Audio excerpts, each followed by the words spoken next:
Hello viewers, আসসালামু আলাইকুম। কেমন আছেন সবাই? আশা করি সবাই ভালো আছেন। কে কোথায় থেকে আমার ব্লগটি দেখতেছেন অবশ্যই জানাবেন। এখানে আপনাদের কাছে আমি সুন্দর একটা রেসিপি নিয়ে আসছি। এখানে আমি লাউ পাতার ভর্তা, দেখেন লাউ পাতা না, লাউয়ের ছাল দিয়ে ভর্তা, মানে জাস্ট অসম্ভব ছিল এই জিনিসটা। আমি লাউটা সুন্দর করে ছালটা সিদ্ধ করে নিলাম। এখানে আমি পরিমাণ মতো সব কিছু কেটে নিলাম। এখানে আমি এই শুটকিটা নিলাম।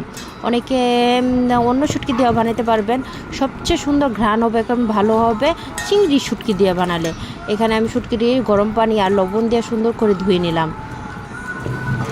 দেখেন আমার গরম পানি দিয়ে না শুটকি ধুলে ভালো লাগে না, তাই আমি গরম পানি দিয়ে সুন্দর করে শুটকিটা ধুয়ে এখানে আমি পরিমাণ মতো তেল নিয়ে শুটকিটা সুন্দর করে ভেজে নেব।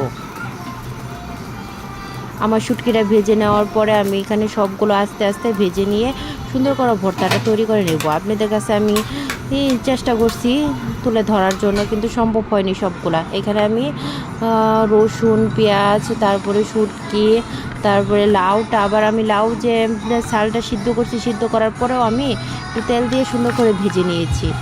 এই তো এখানে আমি শিলপাটাই ভর্তা বানিয়ে খাবো। শিলপাতায় ভর্তা বানিয়ে খেলে এটার মতো টেস্ট আর মনে হয় আমার কাছে আর কোনোটাই না। এই দেখেন এখানে আপনারা অবশ্যই এই ভর্তাটা বানিয়ে অবশ্যই আমাকে জানাবেন যে ভর্তাটা জাস্ট কেমন হলো। অনেকে আবার বলতে পারেন লাউয়ের ছাল দিয়ে ভর্তা, যা এটা ভালো লাগে না, কেমন জানি হবে, খেত মার্কা না পুরা ভাইয়া। এই ভর্তাটা একবার হলো বানিয়ে খাবেন, দেখবেন আপনাদের কাছে জাস্ট অসম্ভব ভালো লাগবে। এই দেখেন অনেক কথাই তো বলে ফেললাম। এই দেখেন এখানে আমার ভর্তাটা আমি সুন্দর করে সব বেটে নিলাম।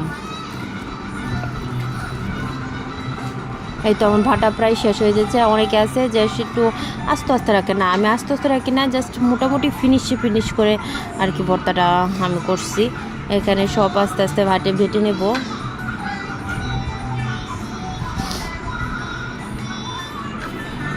দেখেন এখানে আমার প্রায় সবগুলা বাটা শেষ।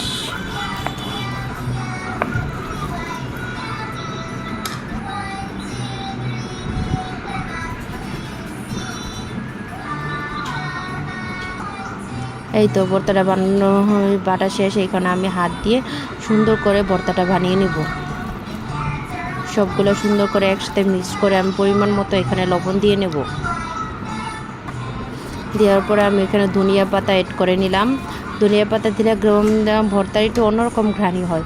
এখানে আমি পরিমাণ মতো একটু সরিষা তেল দেবো। আমি সরিষা তেল সব ভর্তার মধ্যে ইউজ করি। আর এই ভর্তা হলে মাছ মাংসকে ফিল করবে। দেখেন আমার ভর্তাটা জাস্ট আমি এখানে গরম গরম দোয়াটা ভাতের সাথে একটু ভর্তা নিয়ে আপনাদেরকে দেখিয়ে দিচ্ছি যে ভর্তাটা জাস্ট কেমন হলো। অবশ্যই আপনারা একবার হলে ভর্তাটা বানিয়ে খাবেন আর আমাকে জানাবেন যে ভর্তাটা জাস্ট কেমন হয়েছে। ভালো থাকবেন, সুস্থ থাকবেন। আসসালামু আলাইকুম।